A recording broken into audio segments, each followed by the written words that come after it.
जब जीवन के युद्ध में मन थकने लगे, जब निर्णय और धर्म के बीच द्वंद्व खड़ा हो जाए, तब कौन देगा तुम्हें दिशा, कौन होगा तुम्हारा सारथी।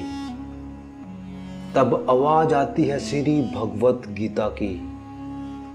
श्री भगवत गीता का ज्ञान जिनके मुख से प्रकट हुआ, वे कोई साधारण व्यक्ति नहीं, वे हैं स्वयं भगवान श्री कृष्ण, जिन्हें सिर्फ भक्ति ही नहीं, दुनिया आज तक का सबसे श्रेष्ठ रणनीतिकार, गुरु और जीवन का मार्गदर्शक मानती है।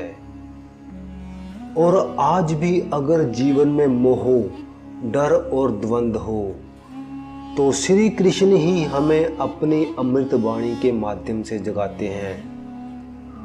तो अब ध्यान दीजिए, आज हम समझेंगे गीता के पहले अध्याय के श्लोक 16 से लेकर 20 तक को, जहां युद्ध आरंभ होने से पहले ही शंखनाद की गूंज पूरे आकाश को कंपा रही है।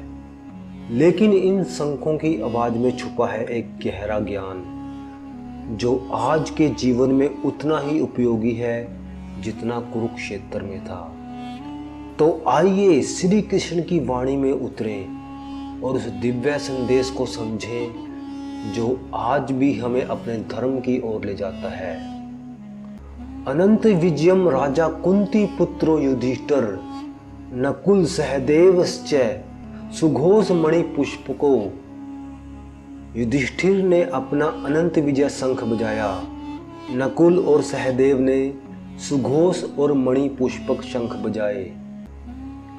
काश्चस्य परमेश्वास शिखंडीश्च महारथ धृष्टद्युम्नो विराटश्च सात्विकीश्च पराजित। काशी का पराक्रमी राजा महारथी शिखंडी, धृष्टद्युम्न, विराट और सात्विकी ने अपनी अपनी सेनाओं का नेतृत्व करते हुए शंख बजाए। द्रुपदो द्रौपदाश्च सर्वस्व पृथ्वीपते सौभद्रश्च महाबाहु शंखनादधनु पृथक पृथक। राजा द्रुपद, द्रौपदी के 5 पुत्र और अभिमन्यु ने भी अपने अपने शक्तिशाली शंख बजाए। सघोषो धातराष्ट्रण्यम हृदयानि व्यादारत नभश्च पृथ्वी चैव तुमुलो वैनुनादन। इन शंखों की गूंज इतनी तेज थी कि कौरवों के दिल कांप उठे।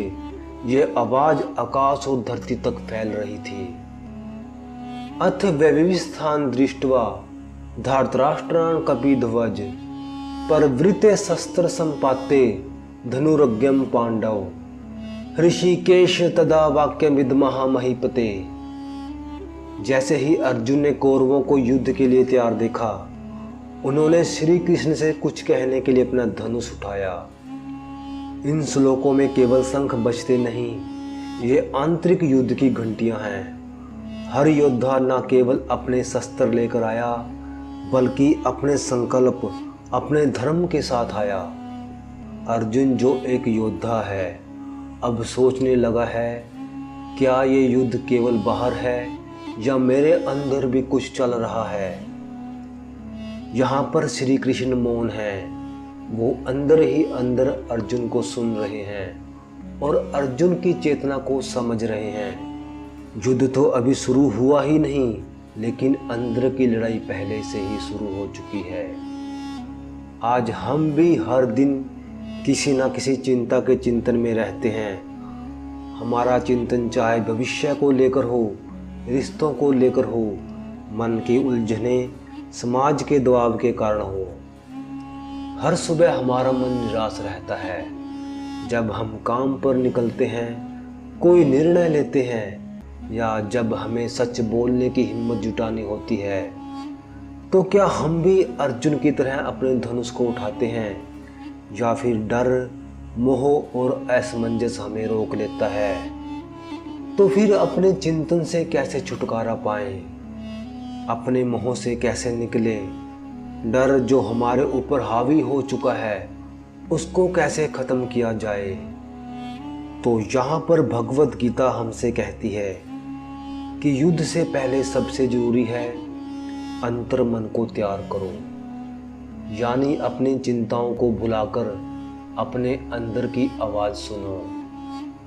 धर्म पर खड़े रहो, यानी जो आपका कर्तव्य है उसके अनुसार चलो। मोह से मुक्त हो जाओ, किसी से इतना लगाव मत रखो कि आप चिंताओं में डूबकर अपने कर्तव्य को भूल जाओ और आप अपने लक्ष्य के प्रति ईमानदारी से चलो। यही सच्चा शंखनाद है। विजय तभी होगी जब भीतर शांति हो, जब हमारे निर्णय हमारे कर्तव्य से जुड़े, ना कि हमारे स्वार्थ से या फिर हमारे मोह से। श्री कृष्ण क्या कहते हैं? श्री कृष्ण अर्जुन से अभी कुछ नहीं कहते, लेकिन यहाँ पर उनकी मौन उपस्थिति ही संदेश है। वो कहते हैं, तुम बोलो मैं सुनूंगा, तुम भ्रम में हो मैं तुम्हें स्पष्टता दूंगा, तुम टूटोगे तो मैं तुम्हें जोड़ूंगा, पर पहले अपने मन की बात कहो। इस अध्याय में श्री कृष्ण गुरु ही नहीं, वे मित्र हैं। तो आज का गीता ज्ञान ये कहता है, हर दिन एक कुरुक्षेत्र है, हर सुबह एक शंखनाद है और हर अर्जुन को अपने श्री कृष्ण की जरूरत होती है। जब भी जीवन में भ्रम आए, गीता खोलो, श्री कृष्ण को पुकारो और अपना सब कुछ उनको सौंप दो। वो मौन रहकर भी तुम्हारे भीतर स्पष्टता ला देंगे। इसलिए आप हर दिन गीता पढ़ें, हर दिन जीवन को समझें। हरे कृष्ण।